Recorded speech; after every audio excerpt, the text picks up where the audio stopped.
Bonjour tout le monde et bienvenue dans mon atelier. Je m'appelle Mandy et cette semaine nous allons voir comment substituer une laine pour une autre.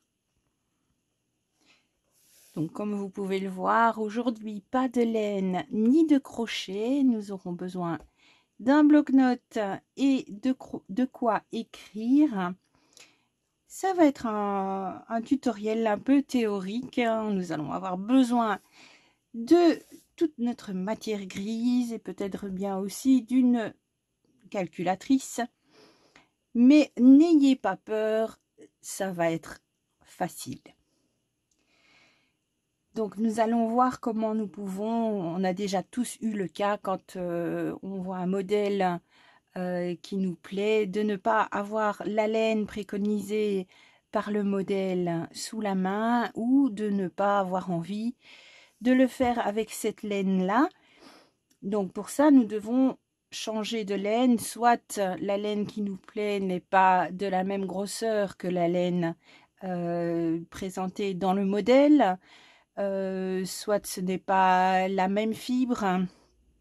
Enfin, il y a tout un tas de raisons qui fait qu'on puisse avoir envie de changer de laine par rapport à celle donnée dans le modèle. Pour cela, nous allons devoir suivre plusieurs petites règles. Et la première chose à faire, changer sa laine, c'est une chose, mais il faut que vous gardiez à l'esprit que le créateur du modèle a choisi la laine qu'il vous présente avec le modèle pour certaines raisons. Cette laine donne le tombé qu'il souhaitait donner aux vêtements, un drapé ou un certain, comment je vais dire, une certaine sensation par rapport au modèle et qu'il a fait. Donc, changer la laine risque de changer aussi cette forme générale, ce tombé du vêtement. Donc, il faut absolument que vous pensiez à ça quand vous allez faire votre travail, quand vous allez faire votre ouvrage. Donc, vous n'aurez, si vous ne prenez pas le même type de laine exactement, donc la même composition et la même grosseur de laine, la même longueur de laine par rapport au poids, vous n'aurez pas exactement le même rendu que le modèle proposé. Par exemple, il est impossible d'avoir le même rendu si vous prenez par exemple du coton à la place de la laine, ou si la laine utilisée pour le modèle est à 50% laine, 50% alpaga et que vous prenez du 100% acrylique par exemple, vous n'aurez pas du tout le même rendu. Donc ça, c'est une chose déjà à prendre en compte, au départ. Le premier cas de figure, vous avez un modèle qui vous donne les mesures. Donc un modèle avec les mesures. Dans ce cas, c'est probablement le cas le plus simple, parce que vous n'avez plus qu'à suivre les mesures sans vraiment vous préoccuper du nombre de mailles et de rangs que l'on vous donne dans le modèle. Vous suivez juste vos mesures, vous montez le nombre de mailles dont vous avez besoin pour commencer votre travail. Allez, mettons qu'on vous donne pour un dos, je vais juste faire un carré, mais on vous donne 52 cm pour la chaînette de base et on vous dit que vous devez monter sur 63 cm de haut, on va dire. Bien, vous montez une chaînette de 52 mailles, de 52 cm, pardon, et vous travaillez, vous faites votre ouvrage sur les 63 cm recommandés. C'est vraiment le cas de figure le plus facile. Et si vous avez maintenant des diminutions ou des augmentations au niveau des bras, au niveau du col et tout ça, en général, on vous donne aussi le nombre de centimètres. Ici, on va dire 15 centimètres pour le col, par exemple. On va dire 20 centimètres pour les emmanchures.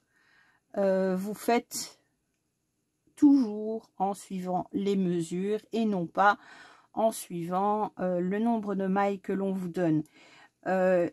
Idéalement, en général aussi, pardon, s'il y a des diminutions au niveau des emmanchures, on vous dit aussi, par exemple, ici, que vous aurez 2 cm de diminution. Eh bien, toujours quand vous travaillez comme ça, quand vous avez les mesures, tout votre ouvrage, vous le faites par rapport au centimètre et non pas par rapport au nombre de mailles que l'on vous donne.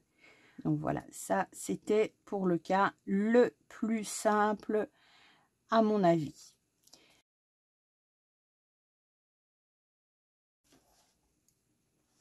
Le deuxième cas de figure,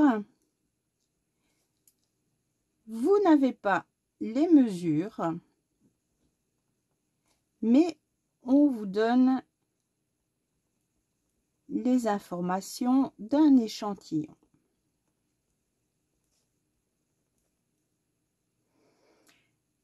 Donc par exemple, vous avez donc un échantillon de 10 cm sur 10 cm et on vous dit qu'il y a 15 mailles et 23 rangs.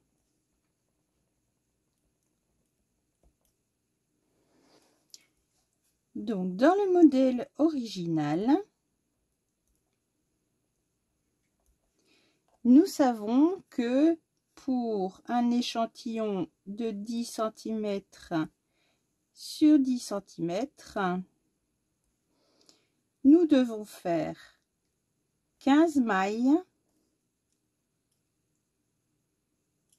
et, j'ai oublié, et 23 rangs. C'est ce que votre modèle vous donne. On vous dit de monter 85 mailles pour le départ. Vous pouvez dès à présent calculer le nombre de centimètres pour la chaînette de départ. Pour ce faire, nous allons devoir calculer. Donc, nous prenons notre petite calculatrice. Pour faciliter, nous allons devoir faire une règle de 3 pour revenir à 1 cm de travail, pour savoir combien de mailles nous avons sur 1 cm. Donc, si pour 10 cm, nous avons 15 mailles, nous divisons nos 15 mailles par 10, ce qui nous fait 1,5 mailles pour 1 cm. Nous savons que nous montons 85 mailles. Nous allons diviser ces 85 mailles par 1,5. Donc, 85 divisé par 1,5 divisé par 1,5, ce qui nous donne 56,6 cm. 6. Nous allons arrondir à 57 cm. Donc, le bas de notre travail doit faire 57 cm.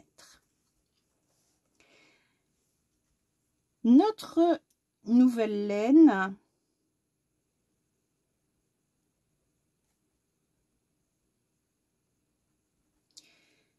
pour un échantillon de 10 cm x 10 cm, par exemple, Nous avons 13 mailles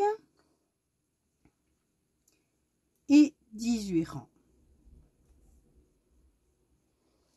Nous savons que nous devons atteindre 57 cm. Nous allons venir à nouveau diviser nos 13 mailles par 10,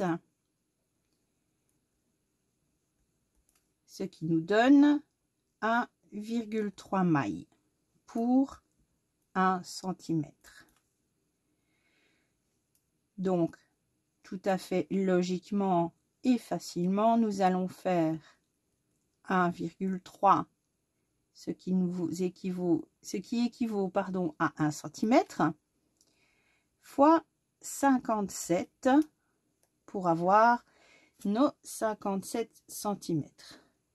Donc, 1,3 fois 57 est égal à 74,1 mailles. Évidemment, je ne sais pas vous, mais moi je ne sais pas crocheter 54,1 mailles. Donc, nous allons juste garder les 74 mailles. Ça, c'est pour votre chaînette de départ. Nous allons effectuer le même calcul pour le nombre de rangs. Nous savons que pour notre laine originale, nous avons notre échantillon de 10 par 10 qui nous donne, alors que je ne me trompe pas, 15 mailles et 23 rangs.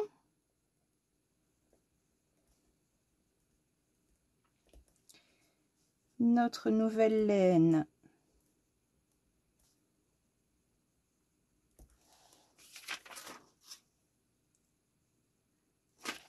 mailles et 18 rangs.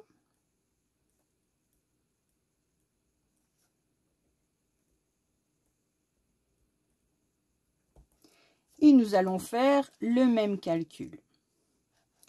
Disons que on vous dit de tricoter, on vous dit de crocheter 65 rangs avant de faire une augmentation ou une diminution. Nous allons reprendre ce même calcul. Donc pour 1 cm, nous allons donc diviser 23 rangs par 10, ce qui nous donne 2,3 rangs pour 1 cm. On vous dit que vous avez 65 rangs à faire. Vous le divisez par 2,3 et cela vous donnera le nombre de centimètres que vous devez faire avant de faire votre augmentation ou votre diminution. Donc, 65 divisé par 2,3 est égal à 28,2 cm. Vous pouvez bien entendu aller chercher 28,2 cm, mais vous pouvez aussi arrondir à 28 cm. On n'est pas à la près de 2 mm, évidemment. Donc, vous mesurez, si vous êtes à 28,2, c'est impeccable. Si vous êtes à 28, c'est impeccable. Si vous êtes à 28,5, c'est encore la même chose. On n'est pas à la près de 2-3 mm. Pour votre nouvelle laine, vous faites la même chose que ce que nous avons fait ici. Nous allons, pour avoir notre résultat pour 1 cm, donc nous avons 18 rangs. Nous divisons nos 18 par 10 pour avoir 1 cm. Donc ça fait 1,8 rangs pour 1 cm. Nous savons que nous devons avoir 28 cm avant de faire notre diminution ou notre augmentation. Ce que nous allons faire. Donc maintenant, c'est nos 28 cm. Nous allons les multiplier par 1,8.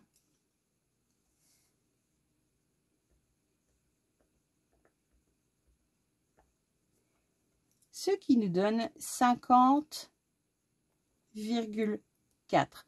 Bien entendu, nous ne savons pas faire 50,4 rangs, donc nous allons arrondir à 50 rangs.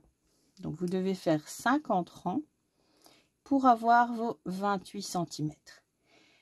Bien entendu, si vous tombez à 28,5 ou 27,5, on va pas chipoter sur un demi-centimètre.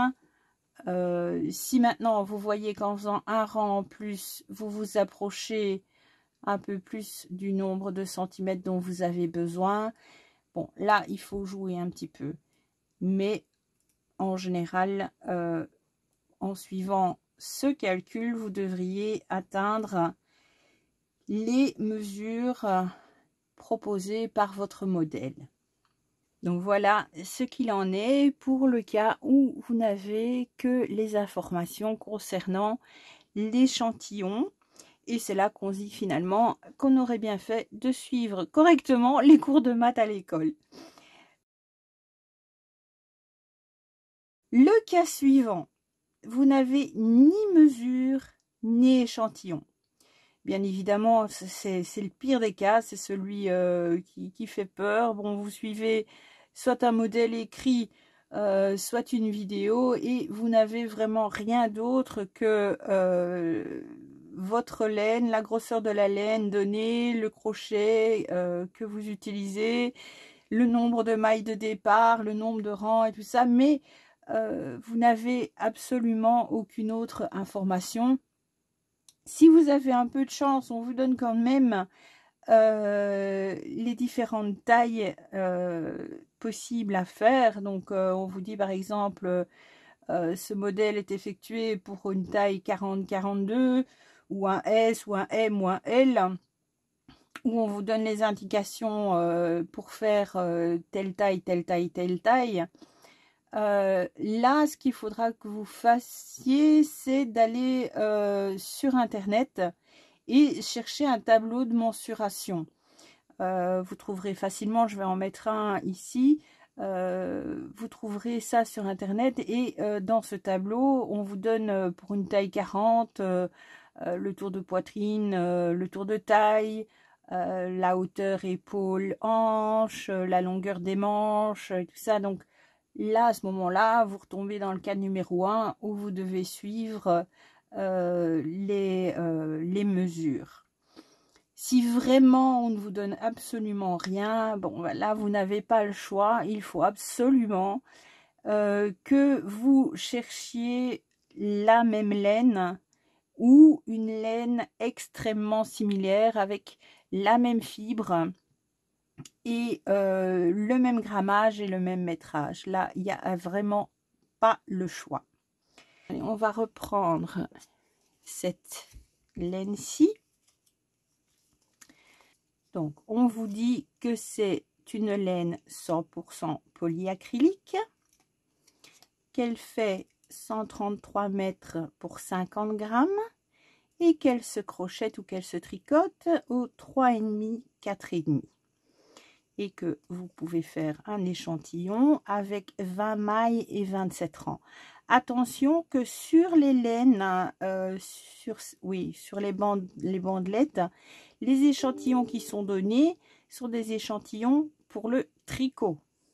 Les échantillons que vous devez faire avec le crochet seront différents au niveau du nombre de mailles et au niveau du nombre de rangs. Quand vous faites un échantillon au crochet, faites-le toujours avec le point utilisé pour l'ouvrage. Donc, comment est-ce que je peux remplacer facilement cette laine par une autre? Disons, vous n'avez pas encore acheté votre laine.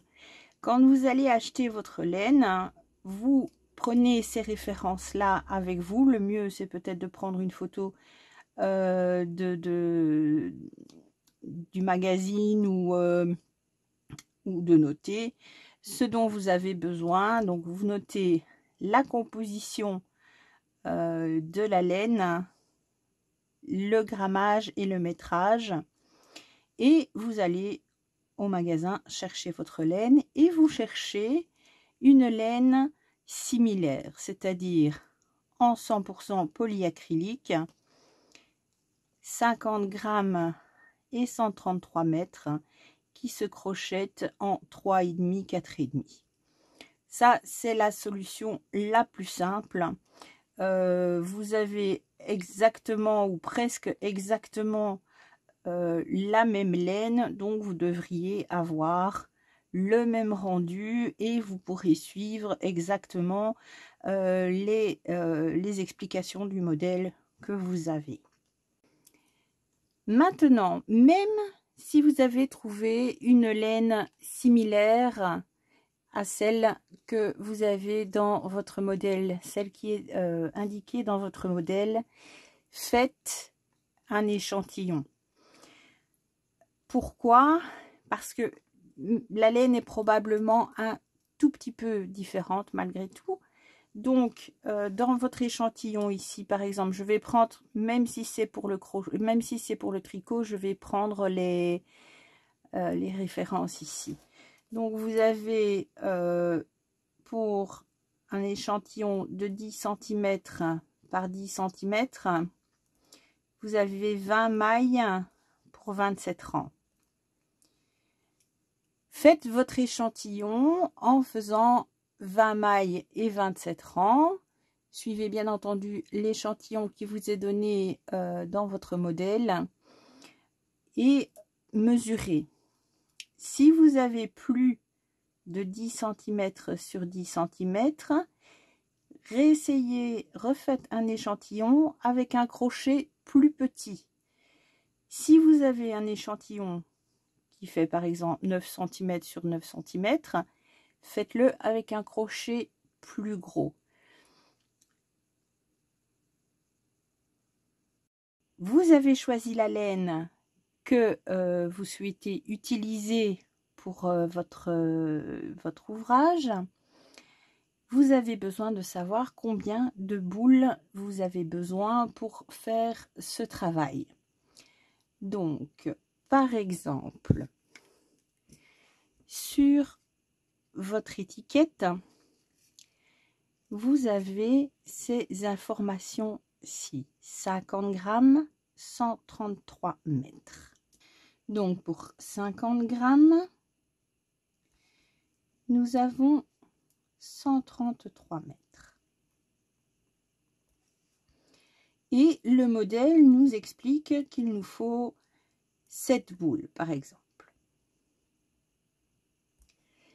Maintenant, disons que, bon là je ne vais pas du tout prendre la même laine, la même grosseur, ni rien du tout, c'est juste pour l'exemple. Hein. Donc ici, par exemple, nous avons pour 100 grammes 241 mètres. 100 grammes, 241 mètres. Dans le modèle de départ, on nous dit donc qu'il nous faut 7 boules de 133 mètres. Donc 7 fois 133 mètres. Donc il nous faut 931 mètres de fil pour faire notre ouvrage. Ici, nous avons 241 mètres pour une boule. Nous allons prendre notre 931 mètres que nous allons diviser par les 241 mètres de notre boule. Divisé par 241 mètres égale 3,8 et compagnie. 3,86. Donc, nous allons prendre 4 boules. Donc, voilà. J'espère que j'ai été claire. Moi-même, par moments, j'ai eu l'impression de me perdre un petit peu dans les explications. Mais s'il vous reste des questions, de toute façon, posez-les en commentaire. Je ferai de mon mieux pour vous répondre. Sinon, repassez la vidéo. Expliquer les maths, je suis pas sûre que je pourrais le faire. Mais bon, voilà, ces petites explications, c'est la règle de 3, ça n'est pas vraiment compliqué. Hein. J'espère que vous avez apprécié ce tutoriel, même si ce n'était pas de la pratique, mais plus de la théorie. Si c'est le cas, je vous remercie de me mettre un pouce en l'air. Pour ne rater aucun des prochains tutoriels, je vous conseille s'il vous plaît de vous abonner et de cliquer sur la petite cloche pour les notifications. Je vous retrouve la semaine prochaine pour un nouveau tutoriel. Nous allons commencer la période de Noël. Hein. Donc à partir de la semaine prochaine, je vais faire des tutos sur des petites choses à faire pour Noël. Donc je vous retrouve mercredi prochain pour un nouveau tutoriel, mais déjà samedi pour le nouveau point de la semaine. D'ici là, prenez bien soin de vous et à bientôt. Au revoir.